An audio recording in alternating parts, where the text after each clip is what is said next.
Shore to shore. It's a Lakey Unleashed. We talk truth.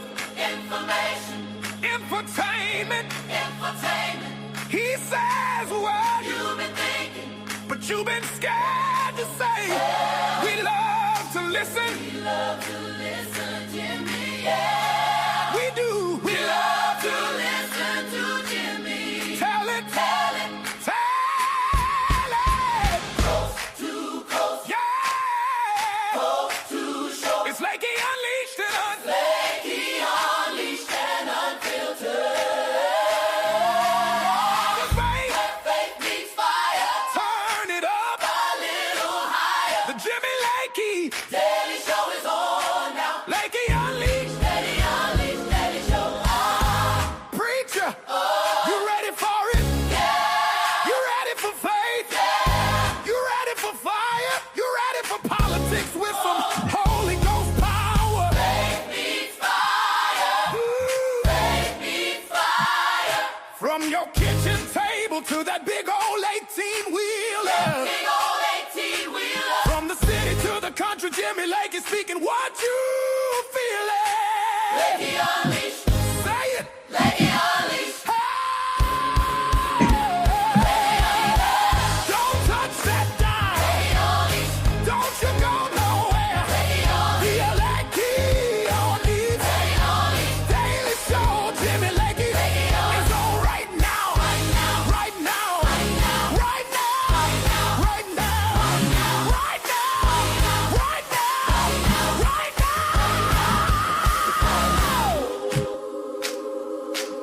Oh my goodness.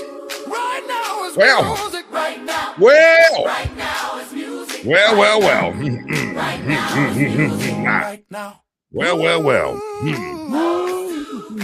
Coast to coast. All right. Shore to It's on shore. loop. I don't know what's going on. Don't stop it, friend.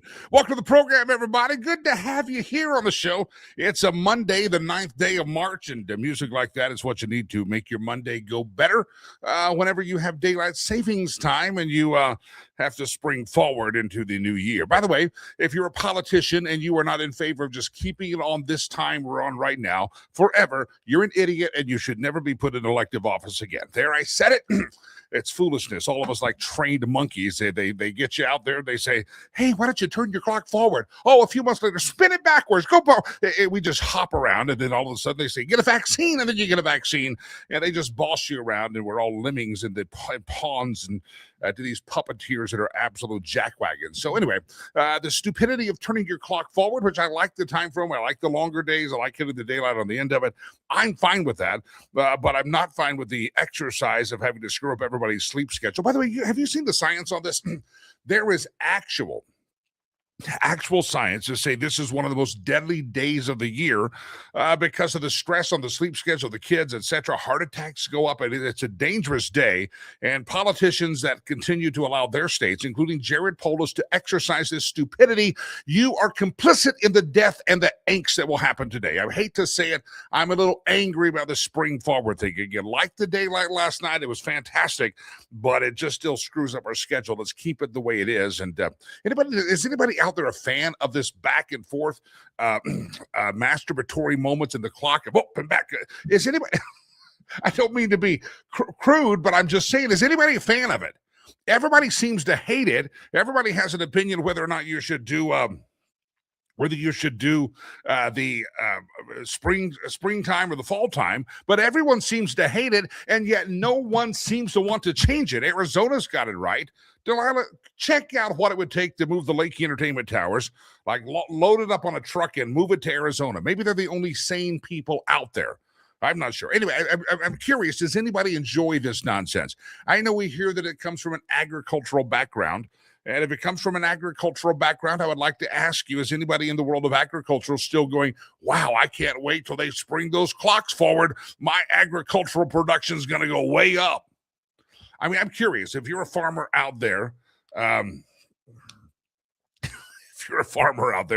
have to say that it's dumb. It really is stupid that we do this continually, and I want to highlight it that every time we are a participant of it, and don't let the governors and your politicians know how stupid this is, then we are all to blame for participating in this idiocy.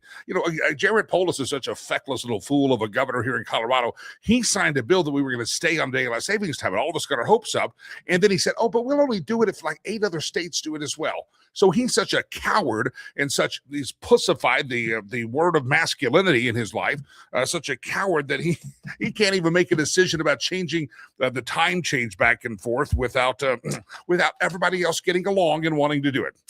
Yeah, it was actually, if you really, I'm not going to illustrate it, but it's actually a good illustration of this thing. Yeah, the words that Jeff put on the screen. Masturbatory. It really accomplishes nothing that it was intended to accomplish, and yet it's still an exercise in which people participate in. I don't need to explain this to all of you, Delilah. I really don't. It just kind of came out of my mouth, and then I said, but that's absolutely true. Some things I say, and I say that was dumb. But no, that was actually really good. And the back and forth, all that, never mind. I'm not going to illustrate. Never mind. All right.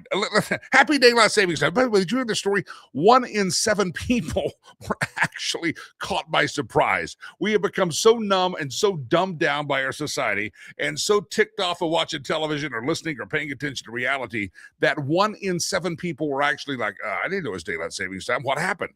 They're the ones that show up at church at the wrong time. These are people that probably don't vote, and if they do vote, they don't vote well. You've got to know it's daylight savings time, right? I mean, you wake up, your clock and your car don't match up. Now, I did make this mistake. I was at a Veterans Appreciation event yesterday, and I got in the car, and it's still daylight, and I had not changed the car clock yet. And so I'm driving. I had to make some errands on the way home, stop at the store, do a couple of things before I got all the way home after the Veterans Appreciation event. And I get home and I realize my clock says something over the television. I turn on the television. It says a weird time. I said, man, they haven't changed the television. And I went, oh, they did spring forward. It's my car that didn't spring forward. So I was rather confused there for just a minute last night. So I did get screwed up. But anyway, glad to have you. 1 in 7 Americans say they were confused yesterday. A new poll says 64% of us want to stop changing the clock. 64%. I'd like to know who the other people are that are not in the 64%. 21% still aren't sure. And 1 in 6 like the current system. Should we switch to daylight savings? 43% say yes. Keep it where it's at right now with the new daylight savings, longer days. 28% say standard, 30% around don't have a preference, but just keep it changed. So Americans don't like this, and yet we tolerate it every year. And it just shows you get what you deserve. We have stupid people that won't make changes, and then those same stupid people will come back out and they will tell you to go get vaccines or put masks on your face, and it's the same control. And we just keep sending those jackasses into elected office. All right, enough about daylight savings time. There's a great column, and I want to share it with you out on social media today. A great column about the assumptions of war, and Trump was right again. Now, I throw this out there to you because one of the things that happens is Donald Trump will speak on a Monday, and by Monday at 9:01 after he speaks, everybody's drawing a conclusion. Oh, my God, blah, blah, blah, blah. And then you let the Trump doctrine, in whatever area it is, play out, and you find out, well, he was right. I think of tariffs. I've got a lot of great conservative and libertarian friends that hate tariffs, and they say tariffs are just taxes and it's going to destroy our economy. And it turns out that you still don't have to like tariffs, but the result of what we got from Donald Trump's tariffs are different than what we were told, what we were intended. Donald Trump said it would work that way. I always said, we used to fund the entire nation on tariffs. And so all of you conservatives and libertarians like myself, watch your blabbering about tariffs, because even though you may not like them, it may not be end up exactly like you say it's going to end up, because it didn't end up that way the first time when we operated an entire nation on tariffs. And sure enough, again, you don't have to like the tariffs. You can love them. You can hate them. You can think they'd be higher, lower, whatever. I don't care. But the gloom and doom and doomsday scenarios we were given of what Donald Trump doing tariffs would do to the global and national economy have proven to be false. So Victoria Coates, if you don't know the name Victoria Coates, she's a Fox News contributor. She's got a great byline. She also works for the Heritage Foundation, and I think she's their national policy and national security commentator. I think she's been on my show before. That's why I know the name. In the early days of Operation Epic Fury, she says, people made these assumptions and says, well, the United States and Israel are getting into this thing, and here's what people said on the chattering class or the talking head class or the CNN or the Fox class, that Iran's supreme leader would be untouchable. We won't be able to find him. And they would also say that Islamic Revolutionary Guard Corps would deploy terrorist proxies to ignite a regional war. They also made an assumption that Israel would be isolated in the Middle East and vulnerable to attack from its Arab neighbors. The Arab neighbors would turn on Israel, and that the United States would be isolated if we do this on the world stage and limited in what it could do to support Israel, but this would all benefit Russia and China. This was what you heard in the months and weeks leading up to this Iranian attack by many of the chattering class pundits out there, and all four of those assertions and assumptions have proven to be wrong. Iran's supreme leader was taken out in the very first minutes or seconds of the war. The Islamic Revolutionary Guard Corps has not been able to deploy its terrorist proxies. As a matter of fact, Israel has been striking them with aircraft such as Hezbollah. Israel has not been isolated in the Middle East. I've heard many pundits over the weekend say it's the first time that they see that the other Arab neighbors there are turning back on Iran and saying, how dare you attack us, and launching these blind missiles into our countries. And some of the Arab neighbors are actually looking at military strikes on Iran as well. So it's totally opposite.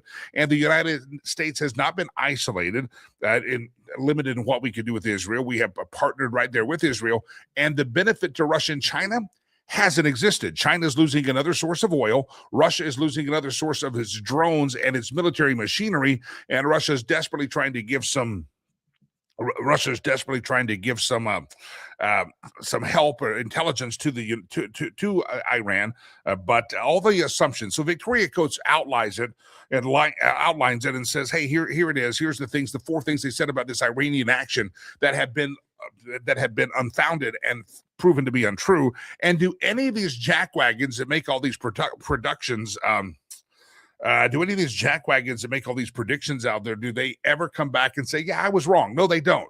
It's again, there's so many stupid things that are said because people get a camera in front of their face, and then they end up being wrong, and they never go back and correct it. I go back to the COVID and all the lies that were told to you by your politicians, your mayor, your congressman, your governor told you lies about vaccinations, about COVID, about wearing masks, about social distancing. That was all bull crap. Every bit of it. Every bit of that crap was never intended to, never did what it said it was intended to do.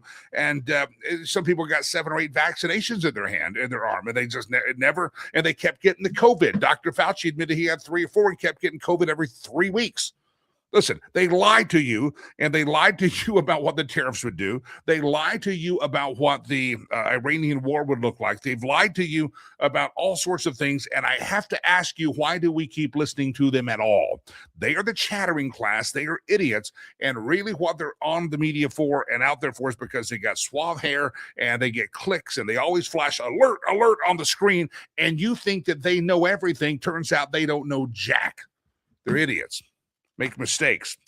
Anyway, the war assumptions, Trump was right again. And I just find it funny that Trump has been right on so many things because he challenges the thought pattern that has been ingrained in us, that this is the way it's done. This is the way we fight Iran. This is the way we handle these terrorists over there. We let them beat the crap out of us and do bad things to us and take hostages and kill thousands of Americans for 47 years. And every once in a while, we have to send them a little money, and maybe that'll make them calm down a little bit. Donald Trump challenges the narrative. He challenges the routine. He challenges the things that we have always been told. This is how it's done. We don't do this with tariffs because this will happen. Boom, it doesn't happen. We don't do this with war in Iran. Here's how we have to treat Iran, or boom, this will happen. And boom, that hasn't happened. And again, that's what you have to appreciate. And then sometimes Donald Trump will come out and do something that's against the narrative, and everybody will come out with their hair on fire and say, you can't do that. The pundit said you can't do that. And he'll say, watch me. And once again, he will be proven that you can do that. And there is a different way to proceed and march forward than what used to be. All right, I got a question for you. It's our question of the day today. I know the Bible says don't judge. I know. It says, judge not lest ye be judged. I hope I get the right translation for some of you jackasses out there that get nervous about. Did you quote the Message? That's not a real translation. Did you quote the King Jimmy version? I don't, I don't know what version, but it says don't judge. The Bible says don't judge others, all right? So we're not supposed to judge. But let's admit it, we all do. Every one of us have had a moment in which we're judging someone. You've done it. Come on, ladies. I know you've done it. I'm going to throw this to the ladies first, but we've all done it. Let me start with me. I judge you when you walk on an airplane and you are a grown-ass person and you have pajamas on. I judge you that you're an idiot. I judge you that you probably dated Kamala Harris, love Kamala Harris, wish you could have an affair with Kamala Harris, and probably have fantasies of Nancy Pelosi. That's what I think of you when you wear pajamas on the airplane. I don't think nicely of you. I judge you.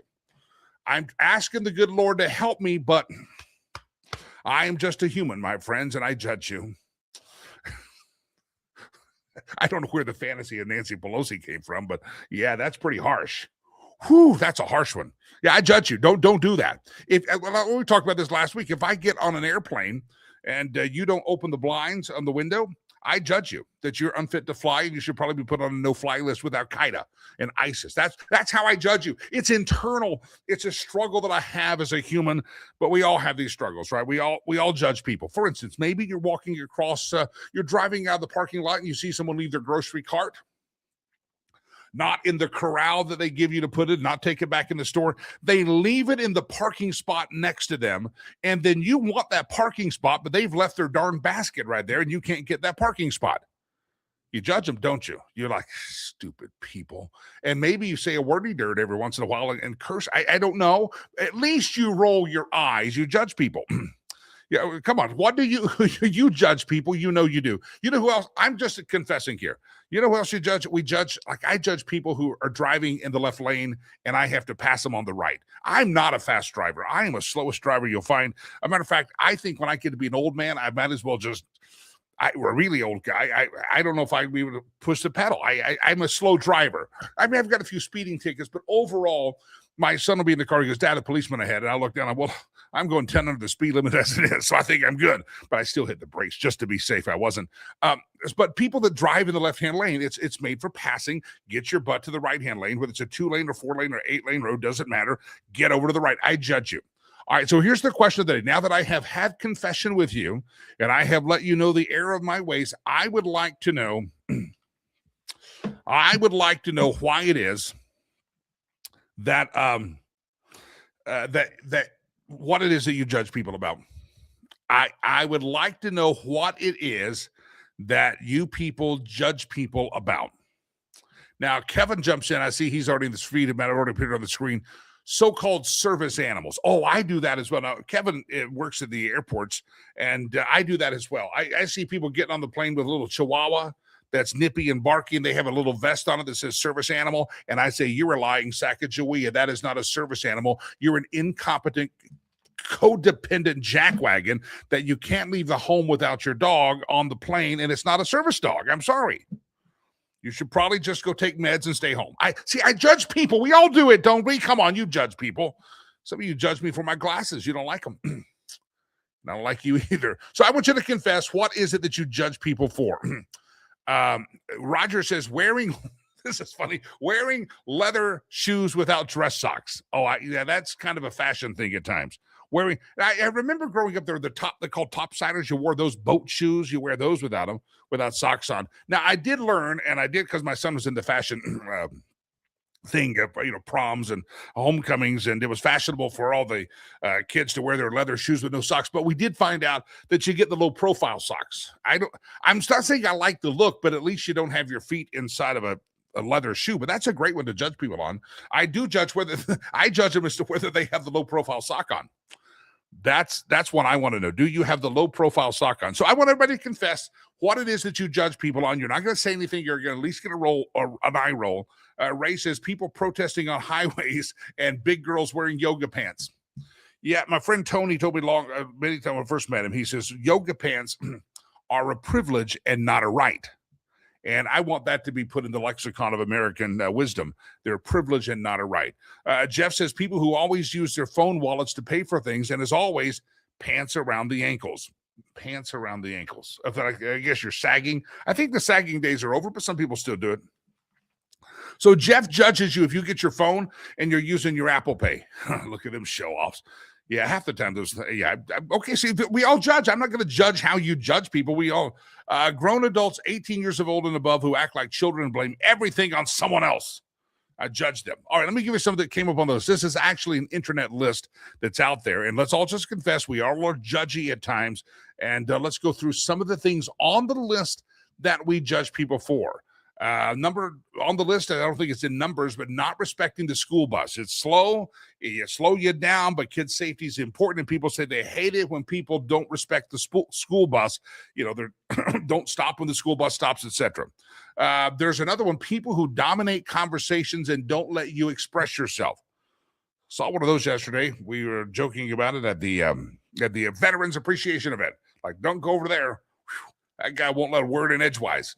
People who wear baseball caps inside, especially when dining. Yeah, that's a tough one because I know we all grew up that way, but any more baseball caps, yes, we were taught to take your cap off inside unless you're a gentleman. If you're a gentleman, but now people wear them. I totally get it. I see people wear them in church. Some of the podcast preacher type guys that I watch, I'm like, you got a baseball cap on during the sermon. My grandma would be horrified, but it doesn't bother me as much. But I understand why people judge that because we were raised that way. People who criticize others for doing what they themselves do. Like gossip, complaining about someone else's gossiping, but they're the ones who actually do the gossiping. So yeah, kind of basically the pot calling the kettle black. You don't like that. We judge people for that. Someone said, I actually judge people for being so judgy. If it's not hurting the planet property, let it go. I just judge you for being judgy. Okay, there's one. People who walk their dogs off leash in public situations. Yeah, not dog parks, but like a public situation. They let their dog off leash, and I get a lot of trouble about the dog thing. The puppy thing, because I like my dog. He's a great dog. But I treat my dog like I do a kid. I don't assume that everybody's going to think my dog's as cute as I think my dog is. And I don't assume that anybody thought my kid was as cute as I thought he was. And so I really just tried to assume that that's the case. And some people say, yeah. So I can get the judginess there. Parents letting their kids run wild in certain public spaces. Yeah, that drives me nuts. I judge them. I judge them real good. I dress them down. I'm thinking you're a horrible parent. Your kid's going to be a mass murderer probably by next year. And I know they're only 8. That's how harsh I do it. Here's one that somebody says: not putting tissue paper in gift bags. If you're going to wrap a gift, do it right. Just throwing something in an empty, plain bag, gentlemen, is not wrapping. It's lazy and it's thoughtless. Someone feels very strongly about this. All right, so everybody confess. What are the things that you judge people, some people about, and let us hear that. People that will not respect our flag or our veterans. Yeah, I judge that. That's not a silent judgment. That's just you're a sack of crap. Jeff says guilty of wearing the baseball cap, time and place, be respectful. We all do that. The baseball caps have. It has changed a little bit, I think. I mean, I'm sure if you're in the royal family, it hasn't. People who smoke Swisher Sweets and flavored cigars just don't do it. I would disagree on that one because that's a great starting point for a lot of people to do. I started on the Swisher Sweets. And, I don't judge you for doing it because you start there. Some people started with, some of you know, the Acid Blondies or the Deadwoods. There's a lot of big bikers up in Sturgis that love those Deadwoods, a cigar called the Fat Bottom Betty. Yeah, I don't judge those guys. A lot of those are veterans, and they love Jesus and they love America. And so I can't go off on all flavored cigars. Now, you got to be careful where you smoke those flavored cigars, because if you're going to smoke them in the confines of other fine smokers, you might want to step outside and be alone. You should segregate yourself immediately, like punish yourself. But I don't judge you for smoking it. Just don't smoke it around me, because the smell of it wafts up. And it screws up my cigar. It's just not good. All right, there's your question of the day. Things that you judge people of. Wearing baseball caps backwards. I see that one on the screen. And guilty of baseball cap. Yeah, I still sometimes admit it. I will wear my cap backwards. And I do it if it's getting in the way. I'm working in Africa. I got kids jumping on me. I will wear my cap backwards for a long time. You're welcome. Thank you. And don't judge me. Because Yeah, I had a friend tell me one time that I look like you either look like a farmer or a frat boy. By the way, you have to know I have a head so big I have to wear a flat bill. I can't do this. My head looks like a fat one's butt squeezing out of Lululemon. That's what if I wear a curved bill or a fat man, but fat men don't usually wear the Lululemon. If they do, I judge that. All right, there we go. Roger says that sounds pretty judgy, Jimmy. The cigar thing, yeah, I know, but no. Sometimes you walk in and there's somebody smoking the flavored stuff, and you're like, I don't like that. Rachel says she judges the hairstyles of female weather forecasters. Oh, here's one. Rachel, I'm on to this one. Veneers. I mean, maybe one day I'm going to get the veneers on the teeth, but have you ever noticed these people that their smile is so white? You're like, dude, did you put LED bulbs in your teeth? They're just so fake and so pristine. It's not good. Television, watch the Fox people. I won't name names, Hannity, but I'm telling you, watch the veneers. Those veneers are like deadly. You're like, whoa, come on. A little bit of all natural would be good. A little bit, you miss a spot shaving every once in a while. You got something in your tooth. The veneers, the hairstyles and the veneers, Rachel, I think that's good. All right, we're all talking about what we judge and how we judge people, and don't do that. All right, anybody see this story? What is it about Democrats and liberals and using the occasion of someone's death to make political gain and political speech? Anybody remember the Wellstone funeral that happened up in Minnesota back in the George W. Bush days? And it died in a plane crash, if I recall. And they had this funeral, and it was more of a celebration of life, but it became these crazed liberals screaming and yelling about George W. Bush and this and that. It's awful. And the backlash and the boomerang of that backlash hit the Democrats and probably cost them the U.S. Senate and cost them some Senate seats because they were seen as angry sacks of crap that rather than honoring the memory of Paul Wellstone, I think it was his name, Paul Wellstone. Somebody can correct me if I'm wrong. They just used the funeral as a place of political pontification. And, it was not one thing to recognize the guy's political career and what you thought, but it was a really disgusting episode by a lot of national Democrats. Well, last week, and I've got a question about this. So last week, Jesse Jackson, the Reverend Jesse Jackson, had passed away and a couple of weeks ago, and they finally had his memorial service on Saturday. And all these politicians got up there and started speaking. Obama got up there and talked. And Obama, by the way, he got in his black preacher cadence. Yeah, he turned that one on. He's like Jasmine Crockett. He can turn that on at will. He can all of a sudden do. And I can turn on my Southern accent. I get it, but he does it very notably on cameras. I'm telling you. Obama got up there. Biden got up there. Bill Clinton, Willie Jeff got up there. Everybody was up there, and they shared one thing in common, that they made political statements. Well, yesterday, Jesse Jackson Jr., his son, said, quote, "I listened for several hours for 3 U.S. presidents who do not know Jesse Jackson. The Reverend son called out the idea that his father's life was defined by the political order, but by commitment to those who were marginalized. He maintained a tense relationship with the political order." And he goes on. Basically, Jesse Jackson Jr. is saying, what the hell are you doing at my father's funeral? He said before, don't bring your politics out of respect to Reverend Jesse Jackson and the life he lived, to all these ongoing services. Stop it. Come respectful, say thank you, but these ongoing services are welcome to all Democrat, Republicans, liberals, conservative, right-wing, left-wing, because his life was broad enough to cover a full spectrum of what it means to be an American. He said that one day after his father's death. So Jesse Jackson Jr., one day after his father's death, comes out and says, hey, come respectful. We're going to have some memorials when we have them. Don't bring your politics here. And so among the politicians that showed up, Hillary Rodham, Kankles, Clinton, Al Sharpton, of course, Gavin Newsom was going to be there because he saw a camera that he couldn't pass up. And so Obama reportedly took aim at Trump during his speech that every day we wake up to some new assault on our Democrat institutions. Bill Clinton, or called him as a friend, Biden, said, I'm a hell of a lot smarter than all of you. It was a stupid thing. Jesse Jackson Jr. is issuing a rebuke and saying, why the hell did you come to my father's funeral and desecrate his memory by trying to turn it into a political rally, Barack Obama. Now, if you know the truth, Jesse Jackson was never a huge fan of Barack Obama, Barry Hussein Obama, because Jesse Jackson thought that he was an interloper and perhaps not really part of he was not down for the struggle.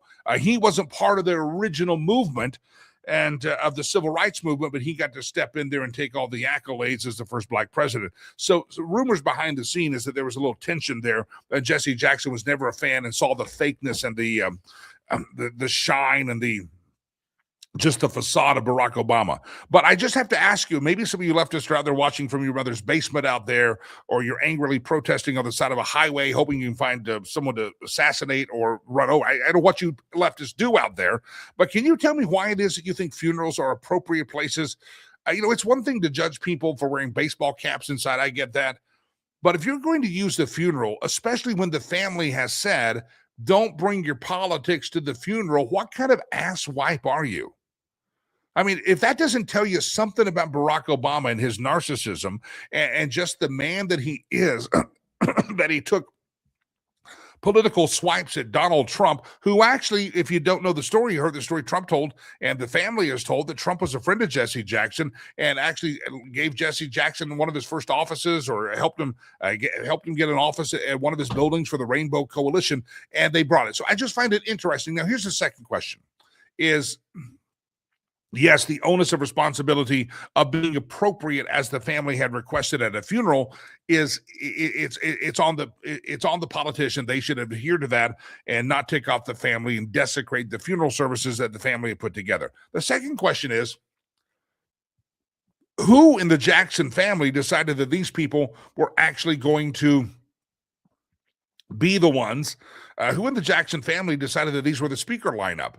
I mean, the Democrats do not have a good history of being able to behave publicly at funerals. Democrats do not have a good record of being able to act with decorum and dignity in many instances. I mean, you've seen Democrats, how they behave with the State of the Union address, and ain't nobody even dead there.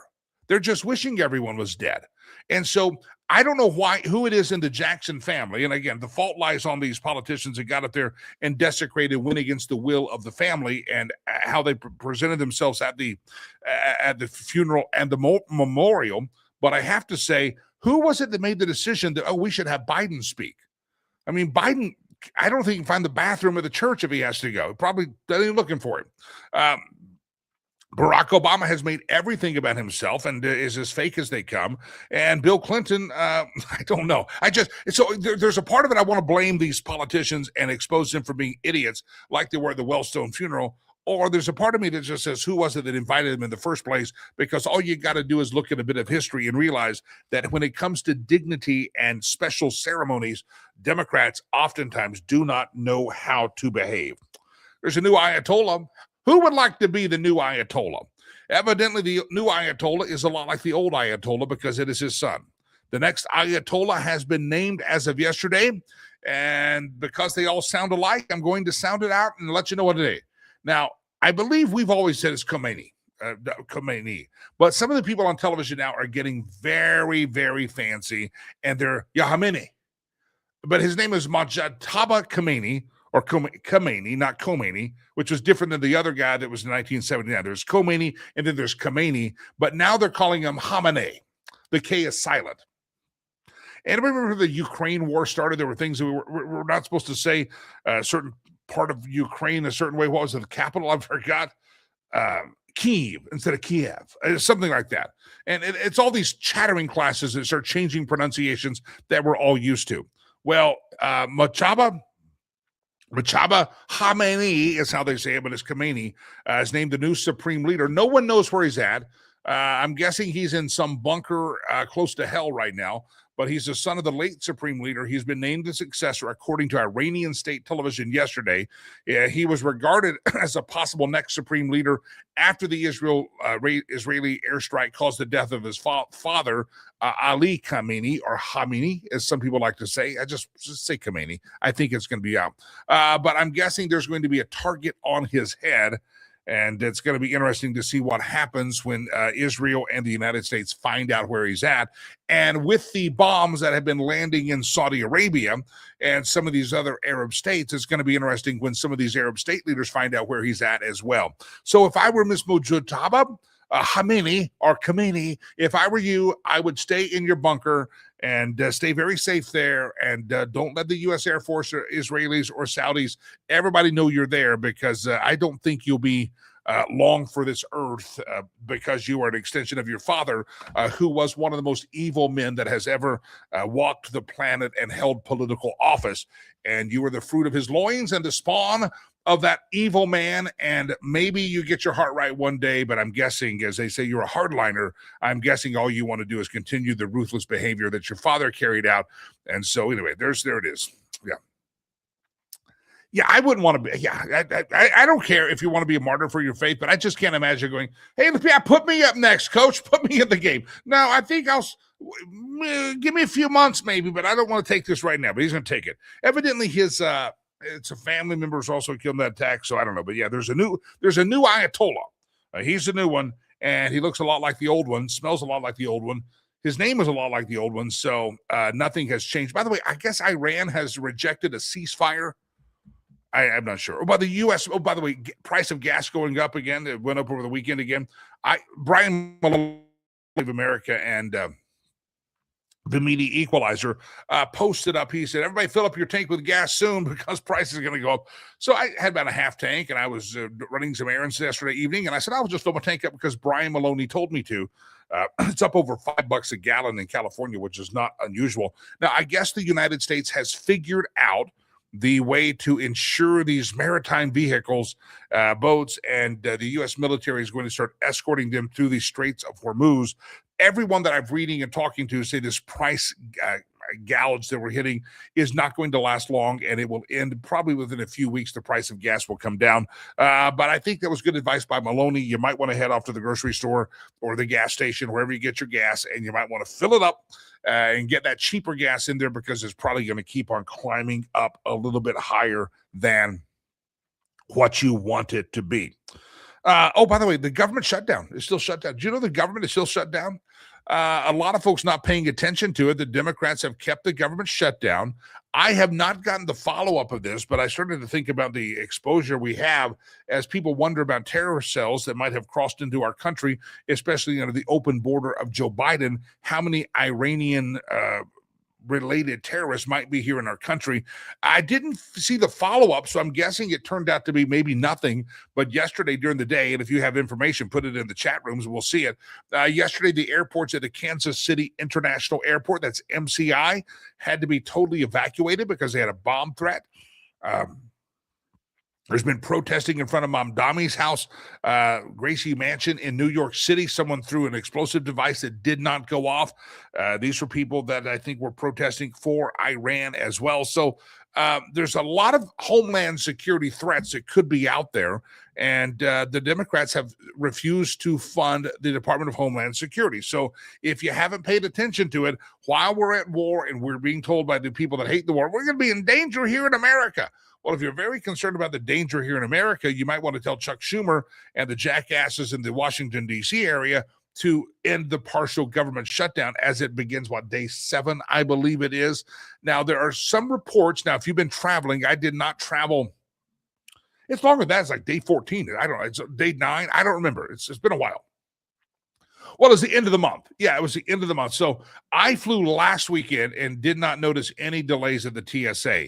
But according to some sources, waiting times and security lines at U.S. airports have extended up to 3 hours on Sunday because some TSA workers are saying, I'm not coming to work, I'm not getting paid.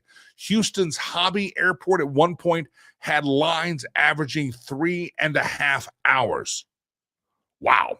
Let me repeat that. Houston Hobby Airport yesterday had TSA lines averaging 3.5 hours. Louis Armstrong International Airport at New Orleans, TSA issued a statement. TSA is experiencing a shortage of workers at the security checkpoint, which is causing longer than average lines. Passengers with travel scheduled today are advised to arrive at least 3 hours before your scheduled departure.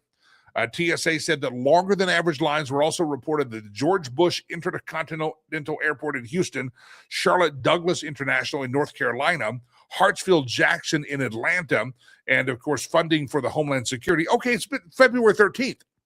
So it's been going on a month. It's happening. So that's why people are starting, yeah, I'm 3 weeks out without pay. I'm not coming in. So DHS is now saying, as of Sunday, they put out a statement, travelers are facing TSA lines up to nearly 3 hours at some major airports, causing some missed flights, massive delays during peak travel times. TSA workers have now faced their first full missed paycheck. It's leading to financial hardship, absences, crippling staffing shortages, and people are just staying home and probably working other jobs. And so, ladies and gentlemen, if you're a TSA worker or why don't you call John Hickenlooper, the little feckless putz that's a senator, the barmaid that made good, that runs as a U.S. senator from Colorado. Why don't you call him and say, thank you, I missed my paycheck. Not able to go to work today. Call Marble Mouth Bennett in Colorado and thank him. I guess you could thank him for not putting food on your table. Call old Chuck Schumer and let him know that they're holding up the paychecks of these workers because they don't want you to have to show voter ID at that's really bottom line. They don't want you to have to show voter ID. They're blocking the SAVE Act. They're doing that. And they're also just angry that illegals are getting kicked out of the country. And so because of that, people are suffering here greatly. Houston, New Orleans, Denver, Salt Lake City, all these airports have shortage of TSA agents.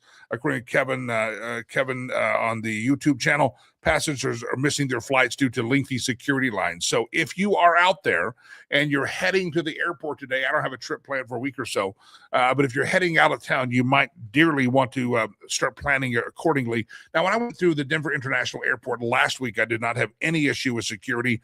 I went through the TSA pre-check. It's the touchless version, which I just get in line. They take a picture of my face and say, "You're cleared, Mr. Lakey." And so I do that, and I didn't have any trouble last week, but I'm not sure how that's going to work out this week. So anyway, if you're traveling, you might want to make sure you head to the airport extra early. And when you get to the airport, you might want to while you're waiting in line, call the Democrats and thank them for the stupidity of waiting in that line, all because they want illegals in this country. That's what it all boils down to. All right. Sherry Cree, great sponsor of the show. Great friend of the show. She was on with us on Friday. If you ever missed the Friday show, go back and watch them. A lot of real estate wisdom that happens when Sherry comes on the show. And I think you oftentimes learn something. People say, I learned something today. That's a very good topic of conversation. Listen, if you, she's a great sponsor of the show. If you're looking to buy or sell a home in the great state of Colorado, you need to call Sherry, give her a call, interview her. There's a lot of realtors out there. And we've talked about it. 70% of realtors in America did not do any transactions in 2025, which means maybe they're not that active. Maybe they're not that good. Maybe they're just not trying that hard. They're not doing anything. And so you want to get somebody not with a cute business card, not with the best marketing campaign, but you want to get somebody that's actually in the grind daily, doing business the old-fashioned way, getting you the top dollar for your home. Sherry approaches every transaction knowing that if you do real estate right, it can actually lead to generational wealth in your life, and it can for your family, and you just got to play the game right, and Sherry wants to help you do that. There's buying seasons, there's selling seasons, there's windows. They can change depending on the market.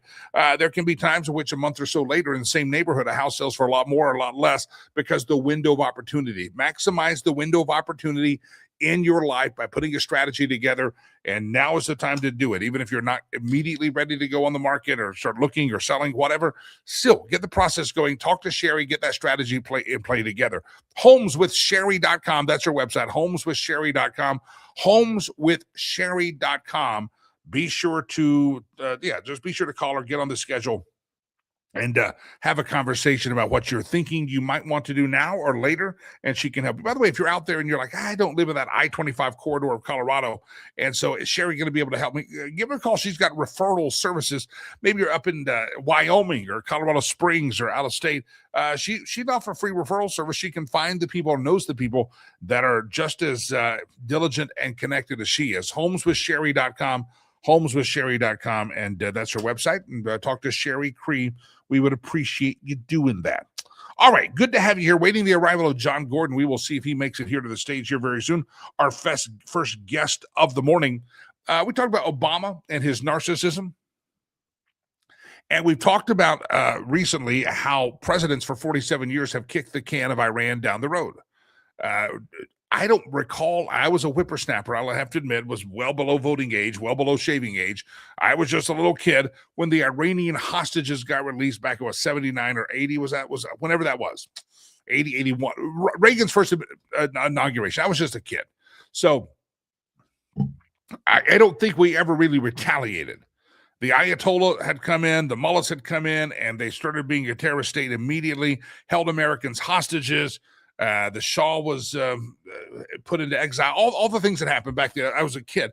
But did we ever retaliate? Some of you students of history can tell me, did we ever make the Iranians pay and have hell to pay for what they did to our hostages back in those days? I don't recall us ever retaliating. And if we did, it was an embargo here and we cut off their supply to wheat or corn or something for a couple of days. We never really set them straight.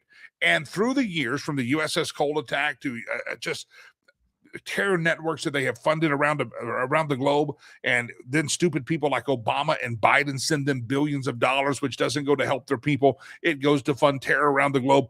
All of these things have happened, and it's happened because presidents kicked the can down the road. We have not supported the Iranian people, but we have been fearful of the mullahs and the Ayatollah.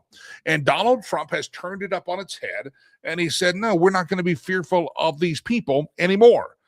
These mullahs and ayatollahs, we're going to take them out, and we're going to, when they go to the streets and protest, we're going to say, this is your chance to take your country back. Well, if anybody remembers, back in 2009, there was the Iranian People's Green Movement, and that was the last time that people went out to the streets in Khamenei's regime in 2009, and they went out there and they were screaming, Obama, Obama, help us, Obama. They thought that the great savior was going to come help them because the guy had gotten a Nobel Peace Prize for doing absolutely jack squat nothing. So these people are out protesting and begging in the 2009 Green Rebellion or the Green Revolution, and we did nothing. As a matter of fact, Obama ordered the CIA to sever the contacts that it had with the Green Movement supporters. Obama didn't just ignore the Green Movement supporters who were killed by the tens of thousands for that protest. He told the CIA, don't be talking to him anymore. Cut all ties. We don't see anything. And at the time, a lot of folks said, well, is Barack Obama's is his loyalty to freedom, or is his loyalty to the mullahs and the radical Islamists that run Iran? And I think we could draw the conclusion based on that action. But he would not support. He said, if we support this Green Revolution, it's going to ruin these nuclear talks, and we're holding with the mullahs, and we're talking about don't have a nuclear weapon. This was back in 2009. And Barack Obama says, yeah, let the people die in the streets. Let them be killed, massacred, and genocided in the streets because Barry Hussein Obama said, well, we'll mess up the nuclear talks. Oh, Barry, you mean the nuclear talks where these mullahs would come in and say death to America right to the little foolish John Kerry's face? And we did nothing about it? You mean the mullahs that you would send billions of dollars to? Yeah, that's what Barry O did in 2009. He did not support those who stood in the streets and wanted to rise up against the Khamenei regime. They had a disputed a national election at the time. That's when Ahmadinejad won that election supposedly, and that's where the people hit the streets. You didn't win it. It's a rigged election.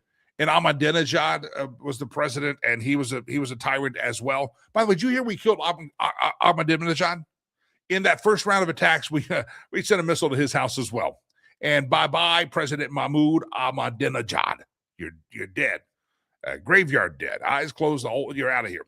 The protest turned violent in 2009. Iranian hardliners started firing on protesters. Protesters were shot in the neck. There's video of this. It's all out there, and they were screaming, Obama, are you with the regime or are you with us? That's what they were chanting on the streets. Well, now, in retrospect, Barry Hussein Obama has had a decade or so to think about it. And he got asked on a podcast, do you think it was a mistake that you didn't support the people in the streets in 2009?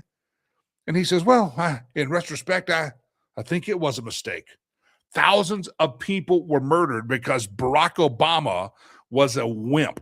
thousands of people were murdered because Barack Obama was a feckless foreign leader and did not know how to handle the radical mullahs. And it took Donald Trump in 2026 to figure out what Barry Hussein Obama was too stupid or unwilling to learn, that these people don't understand sitting at the table. They will sit at the table with your administration, Biden's administration, and they will do everything you think they're supposed to do, but they won't come to a deal. They won't adhere to the deal. And they know that American presidents are just going to kick the can down the road. And Barack Obama, the savior of the Democrat Party, was not smart enough to figure that one out. And so years later, tens of thousands of people are now dead. And Barack Obama says, yeah, I think it was a mistake. How does this guy get his reputation and history back? How is it that anybody, when thousands of people die because of your lack of action and because of your flippant behavior, I have to ask you, how is it that you just get there and flip and say, yeah, I think it was a mistake? You ought to be pounding your chest and say, man, guys, I screwed this one up. I really should have done it. Just, no, I think it was a mistake. Just think it was a mistake. You know why? Because Barack Obama, like a lot of politicians, only interested in his legacy and what people think about him, and not really interested in solving real problems out there. As long as you think that I'm still negotiating with the mullahs, you got to elect me again. I'm still working on healthcare. Elect me again. They're never going to solve the problem as long as they think you are dependent on them. And look at some of the comments coming in. Highway Living says, Obama ignoring that uprising and then sending them $1.7 billion on pallets tells you all you need to know about his loyalty to Iran. Yeah, but he just flippantly on a podcast, I think it was a mistake. No, Barack Obama, it was massacre. It was genocide, and you were complicit in it because you didn't have the vision as to do what's right. It's the same thing that Willie Jeff Clinton did by turning his blind eye on the Rwandan genocide. He pulled out of Rwanda. Million people died in 90 days. The beloved country that I love going to so much. Million people died, and later on, Willie Jeff Clinton, after probably a towel and a cigarette and an intern, said, "Yeah, it was probably a mistake. We should have done more in Rwanda. We should have done more. Yeah, we should have done more." Barack Obama and Bill Clinton oversaw by their complacency global genocide, and they did nothing. And 10, 20 years later, 30 years later, they go, "Yeah, we should have done more. Yeah, probably was. Yeah." What does it tell you about these guys? This is what I talk about Trump. You don't have to like everything Trump does, but dear goodness, he's solving some problems that we've been talking about forever. You don't have to like the tactic, but we've been talking about Maduro. You've been talking about the mullahs. You've been talking about all these people forever. And they talk about these guys. It's almost a campaign issue in every election, the same way it is a campaign issue to talk about healthcare. They never want to solve the problem. They want to keep talking and negotiating. Comment, the only way to stop a country hell-bent on getting a nuke is to stop their desire. There is no negotiating. We've been down that road. We've been down it for 47 freaking years. And Barack Obama watched and oversaw tens of millions of people, tens of thousands of people killed. And that's probably a mistake. We should have helped the 2009 revolution. You think, you narcissistic jackwagon? Bill Clinton and Rwanda genocide the same way. We turned a blind eye on evil. And when you do, evil prevails if good doesn't stand up. You got to stand up. All right, ladies and gentlemen, I don't know where John Gordon is at. He has obviously, his time zones have flipped around, and he's obviously not in the green room. So we're going to reschedule John Gordon again. Second time I've had to reschedule him. And we'll talk to John tomorrow on the show. I do want to remind you about our charity. Speaking of Rwanda, Rivers Promise. By the way, coming up Saturday, May the 2nd, is going to be a fantastic event. It's going to be our annual casino gala. You may remember a gala. Whatever you say, however you want. I don't care. It's going to be the Omni Interlochen Resort. We're going to put details out there. Sponsorship available. Tables are up for sale. We'd love to have you, whether you come individually or bring your office. It's a great bonding experience. Or you want to bring your friends, your neighbors, your church wants a table there. It's a great time. We have it's live music with the very glorious Derek Ablesizer, and you will think you're watching a young Sinatra for a few hours. So he sings his songs while casino games are happening, and the live auctions and all sorts of fun stuff. And it's going to be a kickoff for our building program for final phase of our K through 6 campus, and all the proceeds are going to be focused on that for that night, good Lord willing. Information is up on the website. You can buy a ticket now. And also just consider a simple donation today. We'd appreciate it. We're in the month of March. I always tell you January, February, March are the tightest operationally because everybody's, we do well in the end of the year, and then people kind of get back in the routine of things. And now the price of gasoline. You'd be surprised how the price of gasoline can affect some things. It affects things here because people have less liquid income to go drop a couple of bucks. But you know what it also does? The price of gasoline doesn't just go up here. It's a global market.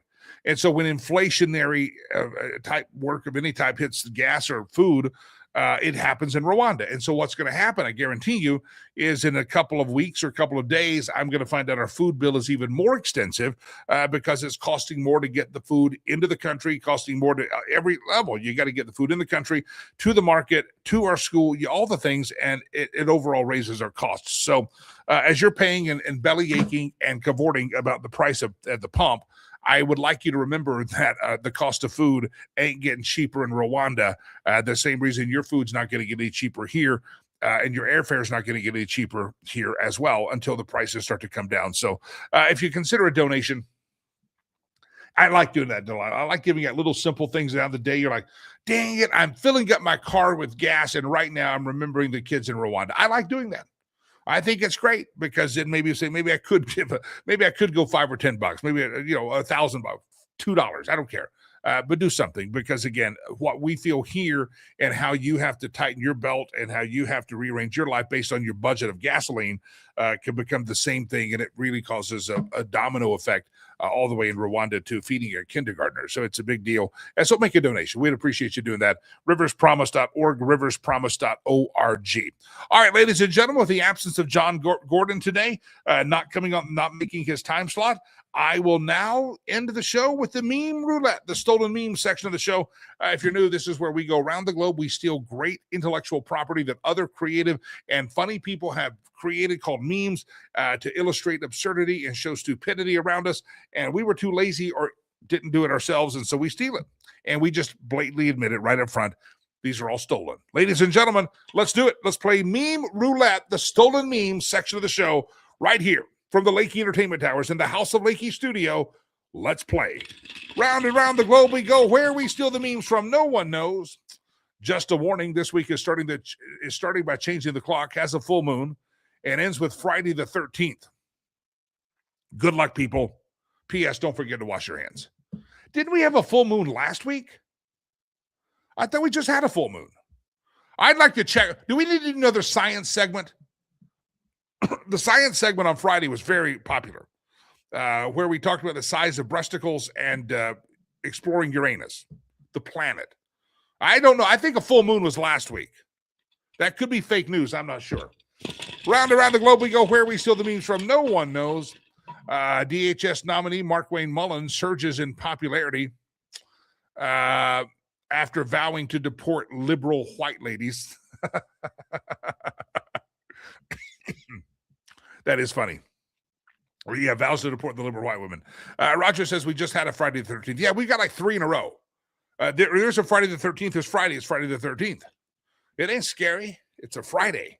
Round around the globe we go. Where we steal the memes from, no one knows. There's Marco Rubio tasked to fix Cuba. Blackout and immediately take over as president. There he is. He's getting ready. It's Marco Cubio. There he is, ready.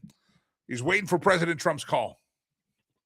Round around the globe we go. Where we steal the memes from, no one knows. There's the blue-haired. There they are. Free Palestine. Don't free Iran. These people are puppets. I judge them harshly. And their upbringing. I don't know if their breast milk was contaminated or what, but something happened very early for these jackasses. Contaminated breast milk. What are we talking about? Right around the globe we go. Where we steal the memes from, no one knows. There's women in public. You ready? There's women in public. 1960. June Cleaver looking thing. I like it. And there's women in public. And they want one airplane seat with that white ass. Yeah, I'm not charging that. It's nothing ickier than when you're having to sit there in an airplane seat, you're back in coach, and you're like this. And you feel the arm sweat or the hip sweat of some fat person sitting next to you. Yeah, people tell me that all the time. They think it's gross that I sweat on them. You thought I was talking about someone else. I was talking about me. No, I try not to manspread when I'm on a plane. I'm doing that. Right, unless Nancy Pelosi's in front of me. Around the globe we go. Where we steal the memes from? No one knows. Only in America, my friends. Here's a meme. There's old Maxine Waters. Can a group of Black Awareness Month, a Black holiday, a Black-only college, Black-only dating sites, Black-only bars and clubs, and Black-only television network, and then turn around and call everybody else a racist?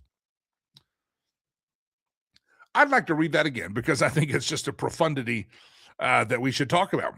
Only in America could you have a group of people, on Black Awareness Month, Black holidays, Black-only colleges, Black dating sites, Black-only bars, clubs, Black-only television network, the BET, and then you turn around and say, everybody's racist. This is a racist nation.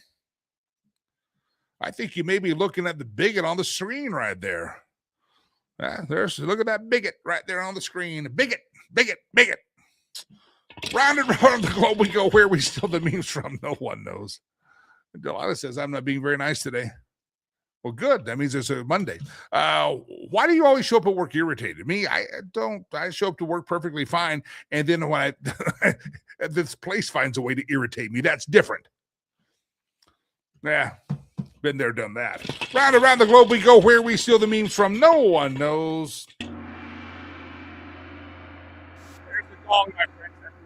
Has chimed in and said no more intellectual property theft for us today, and therefore we must stop the show. I appreciate everybody who's been a part of it.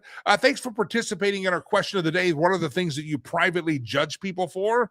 And now today, when you're privately judging people, you are actually going to be cognizant. I'm judging people just like Jimmy said I was judging people. And when you're filling up that tank with gas today and complaining about the price of your gasoline, remember how much the cost of food is going to go up in Rwanda, and then go to our charity site, riverspromise.org, and make a donation. We would appreciate that today as well.